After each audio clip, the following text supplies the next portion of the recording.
नहीं जी है सुनिया ने मिलाद शुरू कर छड़े है, पहले तो था ही नहीं। मैंने कहा आपकी मालूमात में बहुत कमजोरी है, बादाम शदाम खाओ, अपना दिमाग ठीक करो, और अगर आंखें कमजोर हैं तो बेटा नजर चेक करवाओ। मैं आपको एक वो बात करता हूं, पंजाबी चाहते ने परों पंचायत दी गल जिसको कोई इनकार ना कर सके। देखें ये सुन्नी भाभी बरेलवी ये जो मसले छिड़े हैं ना, ये तकरीबन 150 साल से हैं। मैं आपको 150 साल और देता हूं, आप 300 साल पीछे चले जाएं।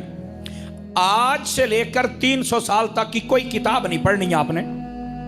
उससे पीछे जो 400 साल पुरानी, 500 साल पुरानी, 700 साल पुरानी जितने बुजुर्ग हैं ना इस्लाम के, जिनको सिक्का माना जाता है, उनकी किताबें उठा लें। अगर उनमें मिलाद का तज़किरा हो और उस वक्त महाफिल हूं तो मैं सच्चा। आवाज बहुत कमजोरों वाली आई है, बहुत कमजोरों वाली आई है।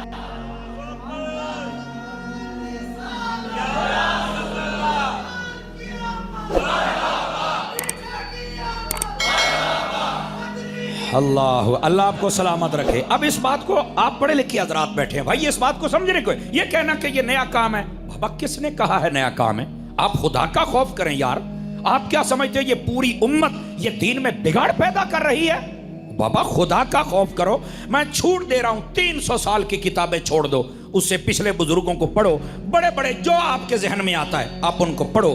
अगर वो मिलाद पर किताबें लिखें और उनके घर में मिलाद की महफिल हो और मिलाद बादशाह भी मनाएं, यहां तक मैं आपको दिखाऊंगा कि नबी पाक जिस मकान में पैदा हुए थे हर साल उस पर मिलाद की महफिल होती है, हर साल होती है। मैं दिखाऊंगा आपको 800 साल पुराने बुजुर्ग, 900 साल, 1000 साल पुराने बुजुर्गों की किताबों में। अगर ये सब कुछ हो तो फिर मैं सच्चा, मेरा मसलक सच्चा। और अगर ये ना हो, मुझे कोई बंदा कह दे मौलाना तुम झूठ बोल रहे हो, ये देखो हमारे पास दलाइल हैं, मैं इस मरकज़ आले सुन्नत में माफ़ी मांगूंगा और लोगों को रोकूंगा भी आप ये काम ना करो। मैंने कहा अगर सारी उम्मत मना रही है, आपका दिमाग खराब हो गया है कि आप नबी पाक की आमद से इतना चिढ़ रहे हैं? नबी पाक की जब आमद हुई थी, मैं आपको पूरे वसूख से कह रहा हूं, सारा जहां खुश था, एक रोने वाला था जिसका नाम शैतान था। सारा जहां खुश था, फरिश्ते भी खुश हैं, जन्नत वाले भी खुश हैं, जमीन वाले भी खुश हैं, जानवर, परिंदे, दरख्त, चरेंद, परिंद, हर चीज, कायनात की हर चीज खुश है। शैतान रो रहा है। शतुंगड़ियां पूछे की हो यही? तो कहने लगा आज वो पैदा हो गए हैं, आज वो पैदा हो गए हैं जो आए हैं ना, इनकी उम्मत जितने भी गुनाह कर ले, ये अगर अपने महबूब से वफादार रहें, अंदर इनका ताल्लुक जुड़ा हो, दुनिया में आके कोई जुर्म कर भी बैठे, फरमाया ये हबीब तब तक सजदे से सर नहीं उठाएगा जब तक सबको जन्नत में नहीं लेके जाएगा।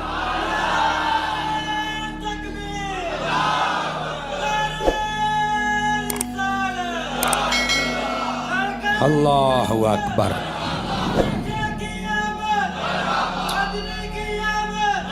दोस्ताने अजीज, दोस्ताने मुकर्रम, इस बात से अपने मिजाज को तो पढ़ो ना। हमारा मिजाज है क्या? मिजाज को पढ़ो। हमारा मिजाज शैतान वाला नहीं होना चाहिए कि मिलाद आए तो हम जलने लग जाएं, सड़ने लग जाएं, कोई झंडा देख के, कोई बैनर देख के, बंदे दा पुत्र बन के देते गए हैं। आवाज कमजोरों वाली है आपकी सूफी, बात समझ रहे हैं?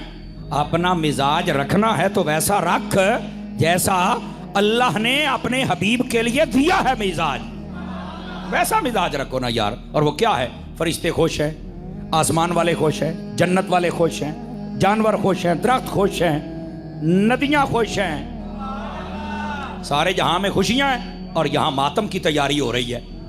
अल्लाह दा नाम मनो यार। नबी पाक सल्लल्लाहु अलैहि वसल्लम की आमद यही तो सब कुछ है। आवाज समझ आ रही है आप सभी हजरात को? तो मेरे अजीज दोस्तों, ये कहना कि ये बिल्कुल नया सिलसिला है, झूठ है। वो बंदा बेचारा नया है, उस बंदे को जाकल, उस बंदे को पता ही नहीं है कि ये असल इस मिलाद की हिस्ट्री क्या है, जबकि हकीकत हाल ये है। मैं एक ही बात सुना देता हूँ, आप समझदार हैं, आपको फौरन समझ आ जाएगी। मेरे नबी ने खुद इसकी बुनियाद रखी है। समर साहब है कि गल कर छड़ी जे, मैं क्या पूरी जिम्मेदारी से बात कर रहा हूँ बाबा। हुजूर ने खुद अपने दिन को सेलिब्रेट किया है, सानू तो नहीं दिसया। मैं क्या इमाम अहमद रजा दे दर ते बस हैं तो तेनों काशा दिसी सी है। इमाम अहमद रजा के टुकड़े खा, मैं तुझे दे। उठाओ मुस्लिम शरीफ। हजरत कतादा रदियल्लाहु अन्हु, आप हदीस के रावी हैं। सुइल अन रसूलिल्लाह सल्लल्लाहु अलैहि वसल्लम अन सौम यौमिल इस्नैन, मेरे आका हर सोमवार शरीफ का रोजा रखते थे। पूछा आप क्यों रखते हैं? फरमा फीहि वुलिदतु व फीहि उनज़िला अलैया, इसी दिन मेरे ऊपर सबसे पहले वही आई थी, सोमवार वाले दिन इब्तिदा हुई थी, और फरमा इसी दिन मैं पैदा हुआ था। अपनी विलादत वाले दिन को तो नबी खुद याद रखते हैं, और साल बाद नहीं, हर हफ्ते। क्या हमारे लिए यह दलील नहीं है कि हमने महबूब पाक अलैहिस्सलाम की आमद का दिन याद रखना है? बताओ भाई, दलील है कि नहीं है? अब ये मुस्लिम शरीफ में है। मैंने एक मरतबा ये बात बयान की तो एक बंदा कहता है यार ये मुस्लिम में बात है तो लोगों को समझ क्यों नहीं आती? तुम सुन्नी लोग बयान करते हो, बाकियों को क्यों नहीं समझ आती? मैंने कहा मुस्लिम पढ़ने के लिए पहले आंखों का मुस्लिम होना भी जरूरी है। समझ आ रही है? मुस्लिम पढ़ने के लिए पहले दिमाग और दिल का मुस्लिम होना जरूरी। जिससे मुस्लिम पढ़ रहे हैं वो भी तो मुस्लिम हो ना, तो फिर चल के मुस्लिम समझ आती है। अब ये बात तो मौजूद है कि हर सोमवार नबी पाक फरमाते हैं ये मेरी विलादत का दिन है, और हर हफ्ते मना रहे हैं। हम साल के बाद भी इसका जब जश्न करें तो हमसे सवालात होते, इतने इतने बड़े फतवे होते हैं। हाँ, नबी पाक के किस सहाबी ने किया? मैंने कहा किसी ने रोका भी है? समझ आ रही है मेरी बात की? किसी ने आज तक रोका? रोका तो नहीं, तो फिर आप कौन है भाई? और मैं अगली बात भी कह दूं, देखो ये शैतानी वसवसा होता है, इतने साल अबू बकर के मिलाद नहीं, इतने साल उमर के मिलाद, इतने तो मैंने कहा उतने सालों के अंदर हजरत अबू बकर सिद्दीक का जब दौरे खिलाफत था तो क्या उस वक्त में बुखारी के जलसे होते थे? कहा नहीं। तो मैंने कहा अब क्यों होते हैं?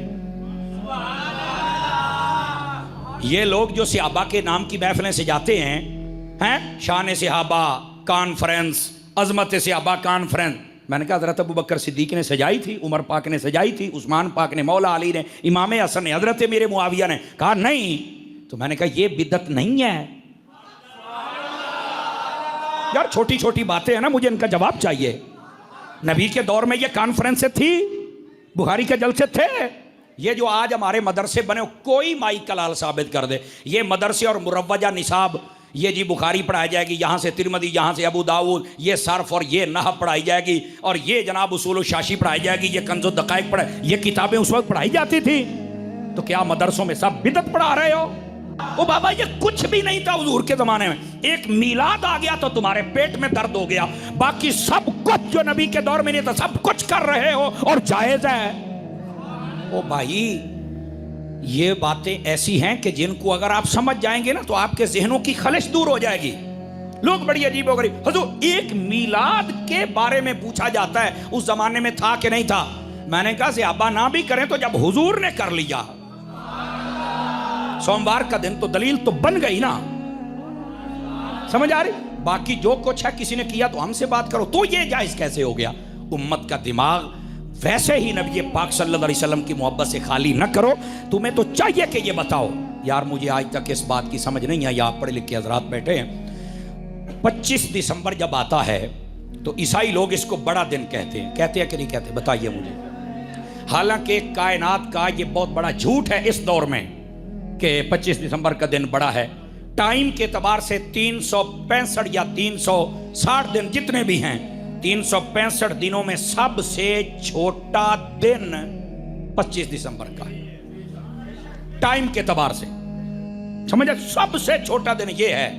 ये आपको टेक्निकल बात बता रहा हूं। ईसाई कहते हैं बड़ा दिन है। मैंने कहा क्यों बड़ा दिन है? ये तो छोटा है। तो वो कहते हैं भाई टाइम के एतबार से छोटा होगा, हमारे लिए बड़ा। क्यों? कहते हैं कि इस दिन हमारे नबी की विलादत हुई है। अब हुई है या नहीं, मैं उधर तो जा ही नहीं रहा। वो अपने नबी के दिन को बड़ा दिन कहते हैं। तो मैंने कहा हमारा नबी भी तुम्हारे नबी से बड़ी शानों वाला है, और हम हैं भी मुसलमान। आका ने फरमाया अल्लाह ने मुझे भी बहुत शानें दी हैं, जो मेरी उम्मत है वो बाकी उम्मतों से भी ज्यादा शान वाली है। ये नबी भी ज्यादा शानों वाला, उम्मत भी ज्यादा शान वाली। तो इनको चाहिए कि ये समझें कि अगर उनके नबी का दिन बड़ा है तो फिर जो हमारे नबी की विलादत का दिन है वो तो बहुत ही बड़ा है। इनको ये बात समझ नहीं आती। ईसाइयों को मसला समझ आ गया है। तवज्जो नहीं फरमा रहे आप हजरात। हैं? मुसलमानों तुम कब समझोगे? क्या तुम ऐसे ही हुजूर से दूर होते रहोगे? हुजूर के करीबा, हुजूर सल्लल्लाहु अलैहि वसल्लम की आमद का दिन ये कोई आम दिन नहीं है मेरे भाई। ये कायनात आलम तारीख का सबसे बड़ा दिन हुजूर की आमद का दिन है। मेरे आका ना आते यहां कुछ भी नहीं होना था। तो मेरे प्यारे, मेरे अजीज, मेरे बुजुर्ग, मेरे सज्जन, मेरे यार, जहां से भी आए हो, अपने जहन की कंफ्यूजन खत्म करो। ये लोगों के ड्रामे हैं, किसने किया, कैसे किया, और छाड़ पर है। ये हुजूर का दिन है, सारी दुनिया ना करे, हम फिर भी करेंगे, क्योंकि मेरे नबी से ताल्लुक रखता है। आवाज समझ आई है? और आ जाइए, यहां एक रिवायत भी सुना दूं आप हज़रात को। नबी पाक सल्लल्लाहु अलैहि वसल्लम के जो सहाबा थे ना, वो एक मर्तबा तो क्या, मुझे तो लगता है दिहाड़ी में कितनी मर्तबा वो महफिल सजा लेते थे। आइए एक हदीस आपको सुनाऊं। ये भला लिखी किसने है, ये भी सुन लीजिए। बंदे का नाम है अब्दुल हक इलाहाबादी, ठीक है। मसलकन ये बंदा देवबंदी है, ये भी सुन लें आप। ये किताब 1307 सने हिजरी के अंदर पहली मर्तबा छपी थी। इस किताब का नाम है दुर्रुल मुनज़्ज़म। इस किताब के ऊपर जब कोई किताब लिखता है ना, तो उस पर कुछ उलमा की तकरीज लिखवाता है। और तकरीज लिखवाने का मतलब ये होता है कि मैंने किताब लिखी है, हजरात आप पढ़ के बताएं ये किताब मैंने कैसी लिखी है। तो वो फिर आलिम पढ़ के अपने रिमार्क्स देता है कि यार आपने बहुत अच्छी किताब लिखी है, या वो लोगों को कहता है कि यार अच्छी किताब है, पढ़ो, मैंने देखी है, मुझे बड़ा मजा आया है। या कोई खामी हो तो उसे बताता है भाई इस किताब में ये खामी है, इसको जरा दुरुस्त करो। बात समझ आ रही है आप सभी हजरात को? गिरामी कदर हजरात, अब है क्या जरा सुनिएगा। अब ये जब किताब लिखी ना, तो ये किताब के ऊपर तकरीज और तस्दीक पता किसकी है? ये जो देवबंदियों का बड़ा मौलवी है ना, अशरफ थानवी, उसका पीर, जिसका नाम हाजी इमदादुल्लाह मुहाजिर मक्की है, उसने भी इस किताब के ऊपर लिखा है कि यह किताब बड़ी अच्छी है और इसको पढ़ना चाहिए। इसके साथ नबी पाक का मिलाद मनाने का जज्बा ज्यादा हो जाता है। मैं बाबे नूं चस आउंदी है ना जदों अकीदे दी गल हुंदी है जनाब, हैं? आ जेड़े चुप बैठे चुप शाह ना बनिया करो। अब जरा सुनिएगा, इस बात को समझिएगा। अच्छा, ये उसने इस किताब के ऊपर तकरीज लिखी हुई, किताब का नाम बता दिया, मुसन्निफ का नाम बता दिया, कब छपी ये भी बता दिया। अब जरा सुनिए इसमें रिवायत क्या लेके आया है। कहते हैं हजरत अबू दरदा इस हदीस को लाते हैं। वो फरमाते हैं कि मररतु मअन नबी सल्लल्लाहु अलैहि वसल्लम इला बैत आमिर अंसारी। फरमाते हैं कि हम हुजूर के साथ जा रहे थे किसी जानिब, रास्ते में हजरत आमिर अंसारी का घर आया। ये एक सहाबी हैं, आमिर उनका नाम था। अंसार उन्हें कहते हैं जो मदीने में थे और जिन्होंने मक्के से आने वालों की मदद की थी, खिदमत की थी, उन्हें कहा जाता है। अंसार मीन्स मददगार, ठीक है। ये इनके घर के करीब से जब गुजरे ना, तो फरमाते हैं इनके घर से कुछ आवाज आ रही थी, जैसे कोई बंदा ना खिताब कर रहा है, वाज़ो नसीहत कर रहा है, आवाज आ रही। हुजूर ने फरमाया रुकिए जरा। आप रुके और आपने सुने तो वो क्या कर रहे थे? तो वो कहते हैं उनके घर से जो आवाजें आ रही थी, वक़ाइआ विलादतिही अलैहिस्सलाम लिअब्नाइही व अशीरतिही वक़ाल हाज़ल यौम। वो अपने रिश्तेदार और अपने बच्चे उनको जमा करके बता रहे थे कि महबूबे पाक सल्लल्लाहु अलैहि वसल्लम की विलादत का दिन आज का दिन है, और नबी ऐसे ही नहीं आया, नबी बड़ी शानों से दुनिया में जलवागर हुआ है। वक़ाइआ विलादतिही, विलादत के वाक़ियात वो से अभी सुना रहा है अपने घर में। आवाज कमजोरों वाली है, आवाज कमजोरों वाली है। अपने घर में नबी पाक की विलादत के वाकया सुना के अपने घर वालों को, रिश्तेदारों को, उनको खुश कर रहे हैं। और वो खुश हो रहे हैं, अच्छा हुजूर ऐसे जलवा, अच्छा हुजूर ऐसे जलवा। और लिखने वाला कौन है मैं आपको बता चुका। आगे चलिए, नबी पाक ने फरमाया इनका दरवाजा खटखटाइए। दरवाजा खटक गया। जब घर वालों ने देखा कि हुजूर आए, कमाल हो गया। उन्होंने कहा वाह, जिनका मिलाद सजाए बैठे थे मेरे हबीब खुद जलवागर हो गए हैं। ये बात बड़ी खास है, इसलिए मैं चाहता हूं आपकी तवज्जो हो जाए। वो तो बड़े खुश हो गए कि जिनकी हम विलादत की बातें सुन के खुश हो रहे थे, हबीब जलवागर हो गए। और यहाँ भी एक नफीस नुक्ता है, अगर आप समझें। यहाँ मुझे लगता है कि बताया ये जा रहा है कि जो मिलाद करेगा हम उसके घर आएंगे। आपने तवज्जो नहीं फरमाई है, यहाँ बताया ये जा रहा है। और मैं अगली बात भी बताऊं, ये भी साथ इशारा दिया जा रहा है कि अगर कोई ज्यादा खर्चा ना भी कर सके, सिर्फ अपने बच्चे और अपने चंद रिश्तेदार जमा करके खुद ही मेरी विलादत की बातें कर ले तो मिलाद उसका भी हो जाता है। ये मिलाद के लिए कुबार से मौलाना बुलाना जरूरी नहीं है, ये मेरी बात याद रख लें। साउंड लगाना, कैमरा लगाना और पैसों की 5-10 दथियां ऊपर से फेंकना, ये 2-4 देगे पकाना, ये महफिल के फराइज वाजिबात सुन्नत मुस्तहब्बात नहीं। बीवी बच्चों के पास बैठ जाएं और ये कहें या अल्लाह तेरा शुक्र है कि तेरे हबीब आए और हम जैसों पे करम हुआ, मिलाद हो गया। समझ आई? आप खुद घर में बैठ के मिलाद तो आपका हो जाएगा, लेकिन दिखलावा ना हो अल्लाह की रजा के लिए।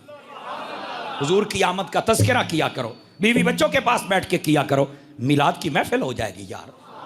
और हजरत आमिर अंसारी के घर जब हुजूर गए ना, तवज्जो मेरी तरफ रखना, बड़ी लाजवाब बात सुना रहा हूं। तो कहने लगे या रसूलुल्लाह सल्लल्लाहु अलैहि वसल्लम, सुन तो आपने लिया है कि मैं क्या कर रहा था। आपकी विलादत के वाक़या सुना के इनको खुश कर रहा था कि मेरे नबी जब इतनी शानों से आए हैं तो अब शानों का आलम क्या होगा। तो मैं इनको खुश कर रहा था। तो हुजूर इस बारे में आप क्या फरमाते हैं? अब मेरे हबीब ने जो फरमाया गौर से सुनना, जी चाहे तो बोल लेना वरना कोई हरज नहीं है। फरमाया इन्नल्लाह फतहा लका अबवाब अर्रहमत वल मलाइकतु कुल्लुहुम यस्तगफिरूना लका। तर्जुमा सुनिए। फरमाया तू जो ये काम करके बैठा है ना, इसके सदके में अल्लाह ने रहमत के दरवाजे तेरे लिए खोल दिए। हाय हाय हाय, अल्लाह ने तेरे लिए रहमत के दरवाजे खोल दिए हैं। और अगली बात पे आपको लुत्फ आएगा। फरमाया अल्लाह के सारे फरिश्ते तेरे लिए दुआ कर रहे हैं के दी ओ मगफिरत दी दुआ पे कर देने भी तेरियां खैरा होन, मिलाद सजाई बैठा है। तो ज़्याबित हुजूर, ये तो अल्लाह ने मेरे लिए रहमत के दरवाजे खोले, फरिश्ते मेरे लिए दुआ कर रहे हैं। मेरे आका आप भी कुछ फरमाएंगे? समझ आई ना? जो आशिक होता है ना वो महबूब की जबान से सुनना चाहता है। हुजूर आप भी कुछ फरमाएंगे? तो जो मेरे नबी ने फरमाया, मेरे आका का हर दीवाना तवज्जो फरमाए मेरी तरफ। अब अगली बात ध्यान से सुनना। मेरे हबीब ने फरमाया, अच्छा हूं मेरे को सुनना चाहना है, मैं बताऊं? का हुजूर आप बताएंगे तो लुत्फ मुझे ज्यादा आएगा। अल्लाह ने रहमत के दरवाजे खोल दिए, फरिश्ते दुआ कर रहे हैं। आपने फरमाया मन फ़अला फ़िअला का नजा कमा नजाता का। फरमाया जैसे तुमने आज ये मेरे मीलाद की महफिल सजाई है, इसी तरह जो बंदा मीलाद की महफिल सजाता रहेगा, जैसे अल्लाह ने तेरी बख्शिश कर दी है वैसे उसकी भी बख्शिश फरमा देगा।